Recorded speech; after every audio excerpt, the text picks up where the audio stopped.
أنتم اليوم كمختصين، أنت اليوم أستاذة مشاركة في جامعة الأمير سلطان، تخصصك وراثة جزيئية، تمام؟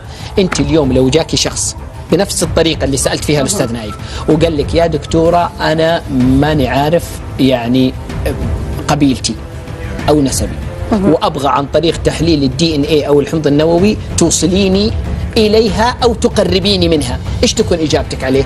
لا يمكن لا يمكن القطع بنفي قرابة أو إثبات قرابة من خلال تحاليل القرابة الوراثية، من خلال تحاليل الدي إن إيه إطلاقا.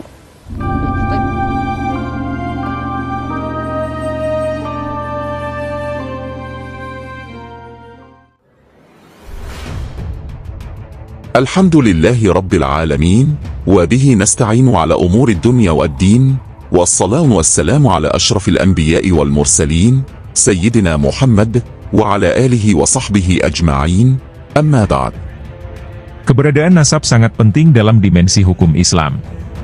Nasab dan keberadaannya cukup menjadi bahan dasar tetapnya beberapa hukum, baik dalam dimensi hukum keluarga hingga pidana. Nasab merupakan satu unsur penting dalam kajian keislaman. Kajian nasab ditempatkan sejajar dengan bidang materi hukum syariat yang lain. Menimbang pengaruhnya relatif cukup signifikan, baik dalam keterkaitannya dengan hukum keluarga Islam, muamalah, termasuk jinayat, atau hukum pidana. Nasab oleh para ulama fikih sering dimasukkan sebagai materi hukum keluarga, juga tidak jarang dibahas pula dalam kajian hukum pidana. Misalnya, hubungan kio, atau hukum balas dalam kasus pembunuhan, yang kebetulan korban dan pelaku memiliki hubungan nasab, juga masih banyak contoh lainnya yang relevan. Nasab dalam dimensi hukum keluarga sangat penting untuk dapat ditetapkannya beberapa masalah hukum. Keterhubungan hukum nasab ini seperti disebutkan oleh Al-Sarawi, misalnya hak-hak pendidikan, pengasuhan anak, nafkah, hukum tentang harta, wasiat dan seterusnya. Tes DNA oleh para ahli mampu menelusuri jejak hubungan darah seseorang, sehingga diketahui asal-usulnya dari mana dan kepada siapa orang tersebut dapat dihubungkan tali kekerabatannya. Penggunaan tes DNA terutama dalam dunia forensik memang bukan barang baru lagi. Tes ini sering digunakan untuk menelisik seseorang yang sudah meninggal tapi tidak diketahui identitasnya.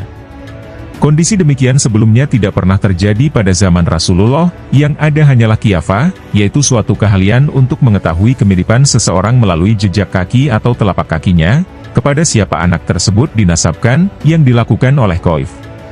Pertanyaan kemudian, apakah tes DNA itu bisa digunakan untuk menetapkan ilhaq nasab, atau keturunan yang memiliki hubungan darah, sebagaimana halnya qiyafah tersebut? Selain itu, bisakah hal tersebut menjadi dasar pembuktian hukum di pengadilan, dan apakah orang yang terbukti memiliki hubungan nasab dengan seseorang berdasarkan tes DNA memiliki hak atas waris?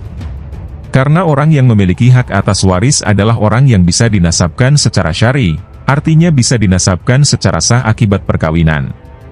Dalam melihat asal-usul keturunan, ada hukum yang tidak bisa dibantah secara syar'i, yaitu masalah keturunan, nasab, hanya bisa dibuktikan melalui hubungan darah berdasarkan hasil pernikahan secara sah melalui akad nikah.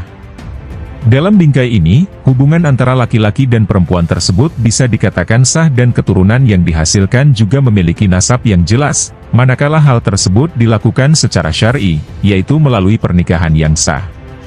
Jawaban pertanyaan inilah yang digali oleh para kiai dalam siding Komisi Bahsul Masail Al-Diniyah Al-Waqiyah Nahdlatul Ulama di Donohudan Boyolali, Jawa Tengah, pada tanggal 22 November sampai 2 Desember 2004.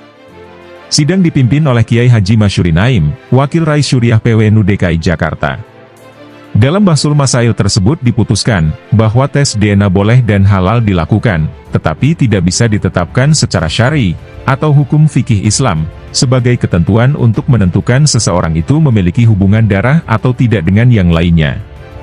Bagi Komisi Bahsul Masail, keputusan tersebut bukan keputusan yang gampang, kendati masalah yang diputuskan dianggap sudah sangat umum, mereka tidak ingin gegabah melakukannya.